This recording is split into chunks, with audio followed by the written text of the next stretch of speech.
Hey guys, it's Brandon. Let's have a 5-minute game today. I'm playing Yosvan Yamelea. Much lower rated than me, 1644. So I'm just going to play e4 to try to level the field a little bit. Those of you who know my videos know I don't play e4 very much. I know some theory and some lines, but okay, this is a Steinitz defense. Can I play d4 here? d4, bishop g4 takes. Yeah, this should be okay. d4 I think is probably the move here. It's like a Philidor almost. Okay, I don't know about this. This is putting pressure on the knight.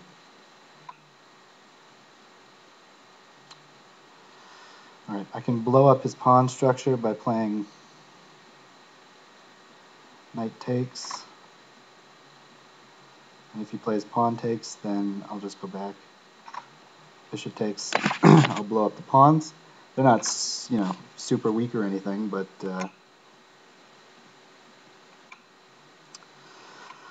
maybe they're attackable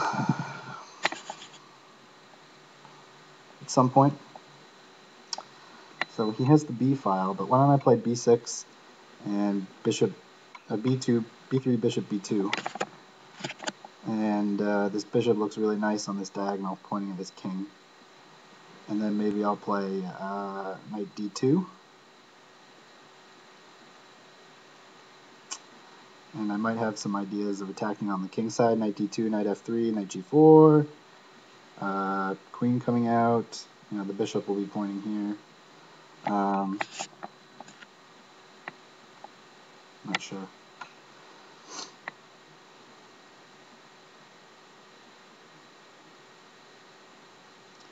If he plays, okay, something like this, I may have to consider knight f3, and if he moves the bishop, I'm not sure what to do about the pawn.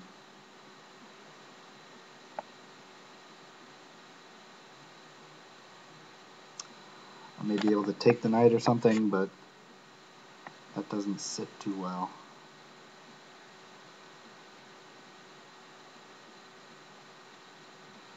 Yeah, knight f3. If he plays like bishop f8, bishop d6.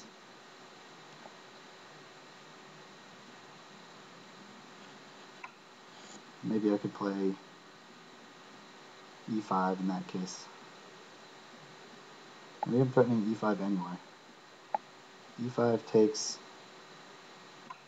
Yeah, see, he's putting dual pressure on the pawn. Let's see, e5 takes. Knight takes. Queen takes queen. Rook takes rook. Rook takes queen. It's a pleasant position. He has some weaknesses, and my pieces are fully developed.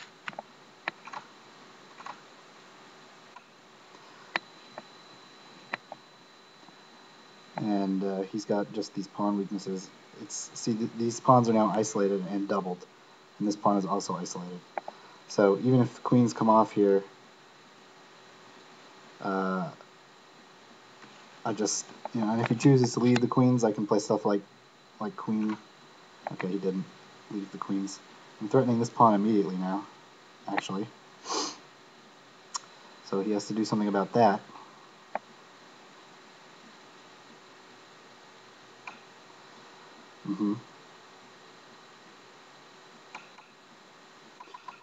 Play a move like knight c4, blockading the pawn, maybe getting ready to attack it later.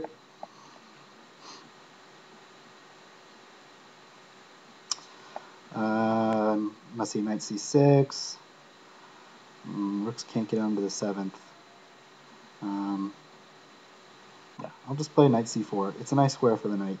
It's a blockading square, so that this pawn is fixed, and I can maybe attack it later. Maybe I can even get ready to attack it right away with bishop a3. Bishop a3. He plays bishop. Oh, okay. He has to be. No, he almost has to be careful here because I'm almost threatening to take the knight.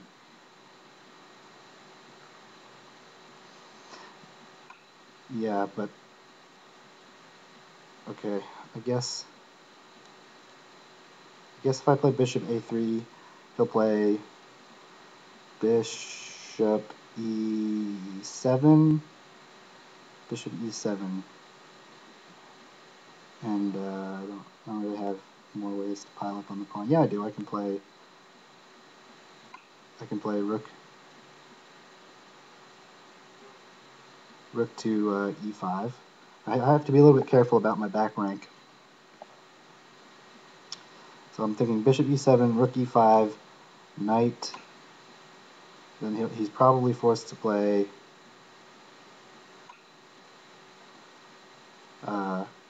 knight to. Okay. What's going on here? I can take the pawn because the bishop is pinned, right?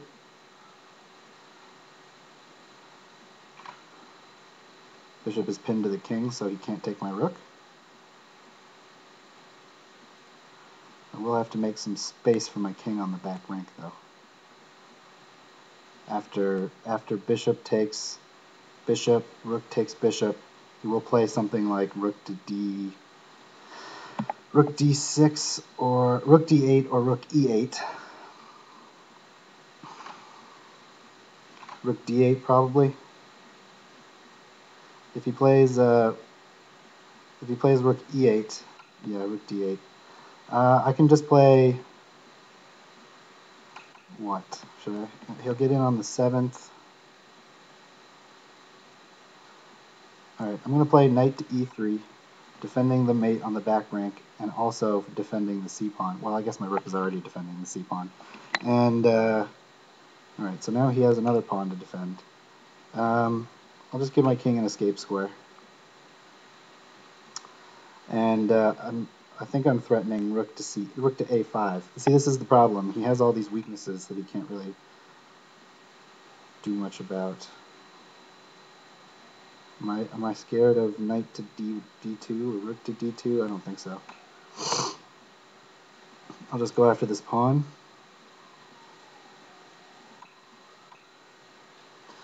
And now this one.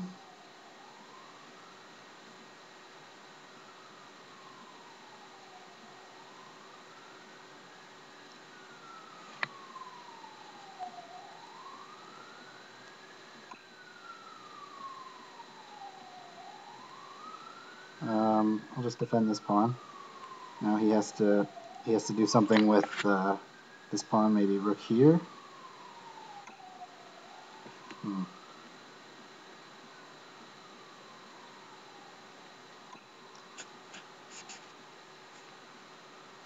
He's got a little bit of piece activity, but I'm not sure it's enough. I have a check on the back rank.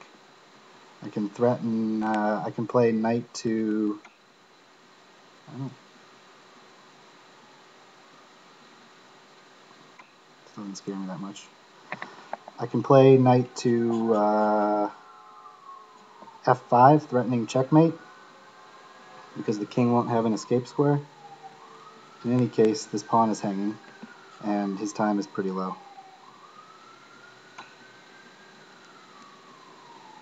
This pawn is still hanging. So I guess it's probably safe for me to grab it, right? And then maybe knight e5, still a threat.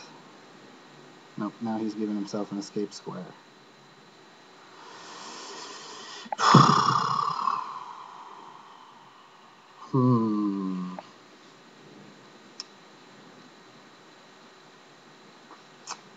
I gotta watch my time a little bit here. Alright, I'll just put pressure on this pawn. And then maybe hop in here. Let's get a knight off the board. And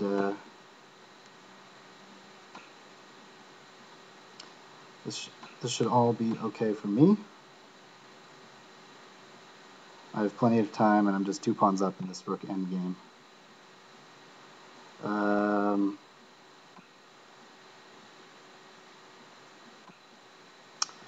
Yeah, maybe he'll try to get in on the dark squares, but I don't see that being a problem.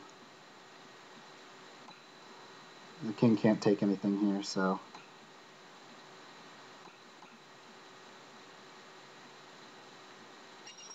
guess I just win that one on time.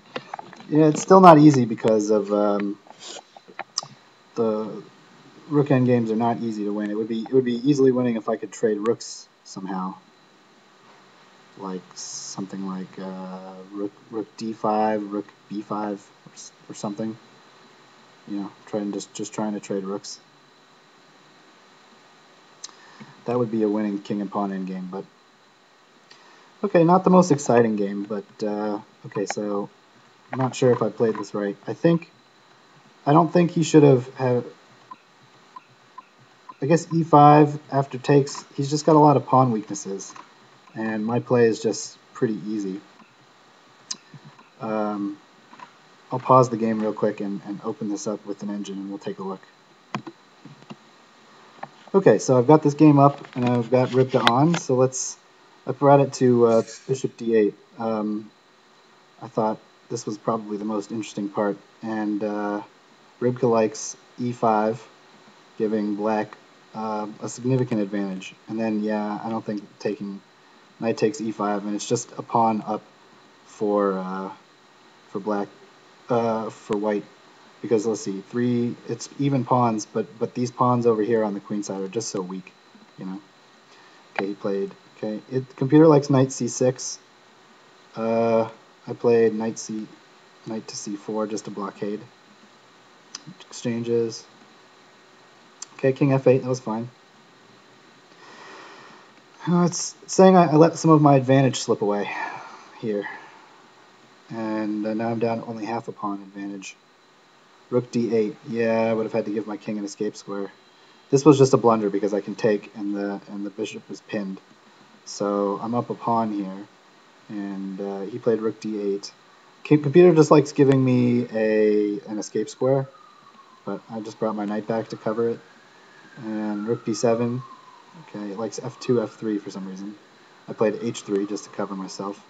Knight e4, rook a5, c7, c6. Yep, rook a6. Okay, so I'm just attacking the pawns. It likes what I've been doing here. King h2 after knight to c3. I guess it doesn't like the check, but I just played a4. Yeah, but now rook c6 is fine. +2 it's giving for white now. Knight checks. I like king f1, but I played king h2. Yeah, probably king f1 is better, but it's still +2 because he can't really hold the pawns. So now he's just 2 pawns down, and I went after attacking this pawn, and he brought his king out. I decided to get the knights off the board.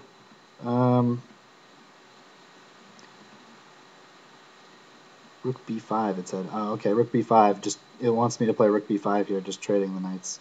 Or trying to trade the rooks. What about rook f3? Still fine, still just a 2-pawn advantage. And this was all just time trouble stuff. So, alright, interesting game. I hope you guys enjoyed it, and we'll see you next time.